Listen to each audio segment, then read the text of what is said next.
Hey, what's up, and welcome to Bits and Bytes, episode number 7. Today is April 5th, 2015, and I am your host, Jeff Weisbein. Happy Easter and happy Passover to all us fellow Jews out there. I hope you all had a good week. Before I start, I'm going to try something new going forward, at least for a few episodes.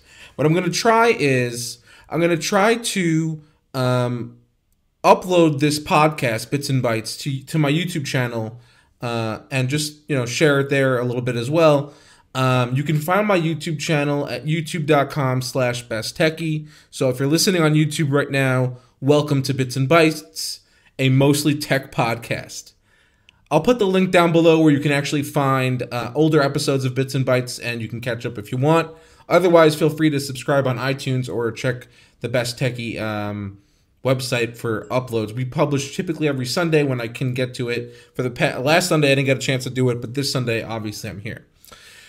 So, I'm going to jump right into today's show. I have some cool stuff I want to talk about. The first thing I want to talk about is this "My Name is Jeff" meme. Now, we need to talk about this meme. Okay, so first of all, for those who don't know, welcome to planet Earth, right? If you don't know about this meme, welcome. I hope you're having a good time here. In the very beginning, this meme came from a movie. So if you in the very beginning of a movie known as 22 Jump Street, which stars Jonah Hill and Channing Tatum, they're undercover because remember they're cops in this movie, and they're trying to bust some criminals. Okay. So Jonah's character has this really bright idea. He's like, I'm going to be a Mexican gangster. He's like, he doesn't tell Channing Tatum's character anything about what he's going to do. He just basically says, just follow my lead or whatever. So they go out and they're talking, and Jonah's character's talking to these criminals. He has like this, accent on it. It's pretty funny. And then he kind of provokes Channing into saying something. He's like, come on, tell him that story, bro, blah, blah, blah, blah, stuff like that. I don't want to give away the scene because it's funny, you have to see it. But anyway, so Channing, in quite possibly the worst fake accent ever, he goes, "My name is Jeff." Now, I'm going to play you the clip because I don't think I could possibly even do it as poorly as he did it. Well, maybe I could, but because I suck at accents. But let me play it real quick for you. So just listen. This is what it sounds like in the movie. My name is Jeff. It's a funny scene, I'll give it that. But I have seen so many dubs of this clip everywhere. I've seen it everywhere. The line blew up, and I've seen Batman say it, and we all know his name isn't Jeff. Spider-Man, this was the clip I just saw today, say it. Obviously it's dubbed in, but it's funny. But we're at a point now where when I'm talking to new people, it's like, is your name really Jeff?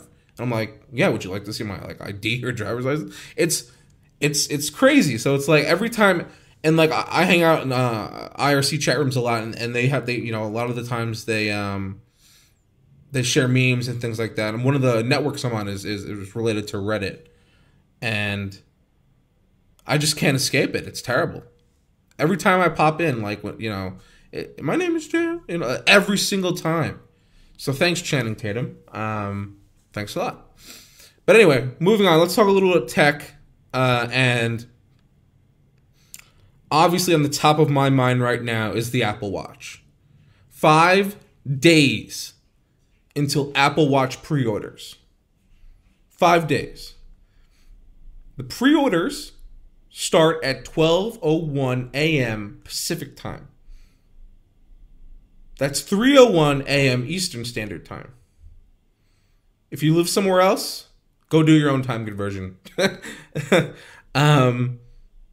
So yeah, I mean, by the way. Did you see the news this week that if you're planning to buy an Apple Watch edition, that's the model that's $10,000 to $17,000 that us poor schmucks can't afford. You get to skip the line at the Apple Store. So I think that's a pretty neat perk. For spending that much money, I mean, I guess, right? Why not? I guess it's okay though until like some idiot thinks like it's a good idea to like lie and be like, I'm gonna buy that watch, and then they go in there and they end up trying to buy something else, and the Apple Store employees are like, no, it doesn't really work that way.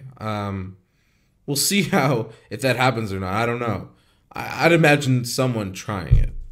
Oh, another thing I saw this week about the Apple Watch Edition, the Apple Care that comes with, if you buy it, Apple the extended warranty essentially is $1,000 for an edition watch, and it's like $50 or $75 for the other watches. $1,000. But I mean, like, if you're guessing what's I'm guessing like if what's $1,000 if you're dropping 10 G's on a watch, right? So I don't think anyone's gonna be crying about that. Yeah, but I think the Apple Watch. I think Apple just put up some videos on their site yesterday. I watched literally. I sat down and I watched all of them. They're not long or anything, but they basically show you how to use the watch and like some like what people would use it for if they actually were to buy one. And I think it's really cool. Like I think it's a cool product. The only thing, I mean, look, I'm gonna get one because I'm a tech head person. Like I just love technology, and I'm a huge Apple fan, right? But the thing I'm most worried about is like I haven't worn a watch in a very, very long time. I think the last time I wore a watch, I probably was, I don't know, early teens probably. I mean, because I was of the mindset like, why you have a watch if you have a phone in your pocket to tell you the time? And I'm just nervous that I won't be able to get used to it. I bought a Pebble smartwatch, right? Like a year or so ago. And I wore it for a little bit, but then I just got tired of it. So that's what I'm like, it didn't do enough to make it worthwhile to me, and the screen was kind of yeah, I don't know. Like I don't want to like spend the money and then feel like I wasted money on it. That's what I'm concerned about. Like if I don't if I just stop wearing it for some reason. Now, everything that I've read indicates that people who are wearing it, like Apple employees currently, say that they look at their phone actually a lot less because they can do so much stuff on their watch. So we'll see. Like I just don't know. I mean, I don't know. I'm buying 2 bands. Well, obviously, I'm buying 1 additional band, so it comes with 1 band. So I'm gonna get a sport band. Obviously, I'm getting the stainless steel. I mentioned this last time. 42 millimeter screen, and I'm gonna get a sport band and I believe the Milanese band. I don't know how to say. I'm not sure if it's pronounced. If I pronounced it correctly. But it's like interwoven, kind of metalish looking thing. It's really cool. I'm gonna more of a dress up type of band right there. So yeah, I mean, I'm excited about the Apple Watch. If you're gonna get one, let me know, and let me know which one. I'm curious to see like just what people are like thinking, how they think they're gonna end up using it. What model they end up what the model they think they're gonna get. Or I also want to know like if you're interested in one, but you like have to see it before you can commit to buying one. Let me know too, because I want to see like the number of people who are like interested in the watch, but like would want to see it before they actually before they actually end up purchasing it. So yeah, I don't know. I'm certainly not spending $10,000 on the watch right now, especially the first edition. Like if I was gonna drop 10 G's on an Apple Watch, it would be way down the road when like it was super refined. Anyway, one of the other stories, probably the last story that I want to talk to you guys about today is the Amazon Dash announcement. I don't know if you guys saw this, but basically this week, Amazon announced something called Amazon Dash. Now, here's the thing. Amazon, the company, they announced it on March 31st. And everyone, including myself, for like a period of time, thought it was like just an early April Fool's joke. Because the product seemed like it was cool, but also stupid at the same time. But also cool. But it's not an April Fool's joke. It's real, apparently. So Dash, what it is, if you haven't heard, it's basically like a physical button that lets you order more of a product from Amazon with one push of a button. I'm not joking. I mean, like, I'm lazy, but am I that lazy? Probably. The thing is, like, I want to see how the logistics of it play out, where it's like, all right, you can set a price ceiling on a product. So, like, I don't want to, like, if for some reason Amazon, the price on Amazon for, I don't know, paper towels or whatever, laundry detergent, it doesn't matter, is like more expensive than what I would normally consider paying. I don't want to have to, like, I don't want to press the button and be like, all right, you were just charged $50. And I was like, wait, I don't want to spend $50. Like, how do you... So, like, there's got to be some kind of settings, because literally it's just a button that you press when you're low on something. And the idea is that Amazon gets the order and it fulfills it and brings you more. Yeah.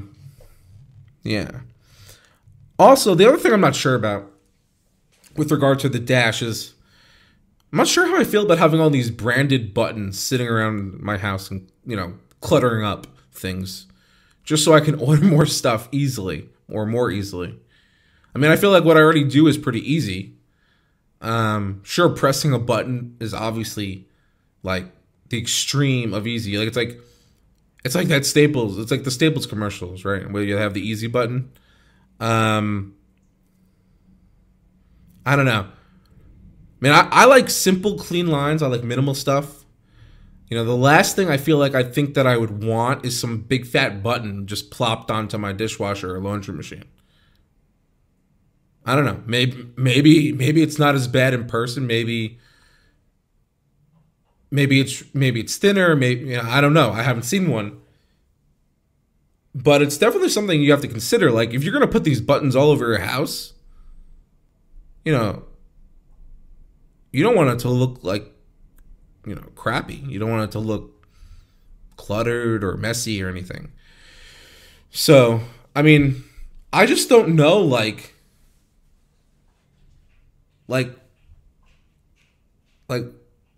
how well this is going to be received.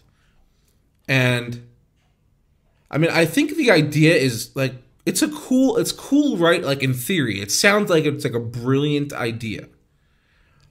But is it something that people, you know, because there's a lot of things that are cool in theory, but they don't actually pan out in the real world. So we'll see. But yeah, Amazon Dash. You can find all the stories, by the way, that I mentioned, except for the My Name is Jeff thing, on Best Techie. We have all the coverage there, so you can check that out. Yeah, so I'm not going to do a Kaya update this week. So a lot of stuff's going on, obviously, with Kaya. We're doing some really good work. We're getting a bunch of sites interested in signing up. Like, the number of sites I see in our analytics side of things, like serving up pages, in fact, grew 33% from February to March. That's insane. I'm so excited about it. Anyway, that's this week's episode. Thanks for listening to Bits and Bytes. You can find me on Twitter at Jeff Weisbein. You can tweet me there that I'm an idiot or whatever. You can also email me, jeff@besttechie.com. Thanks for listening again. And remember, take care of your computers.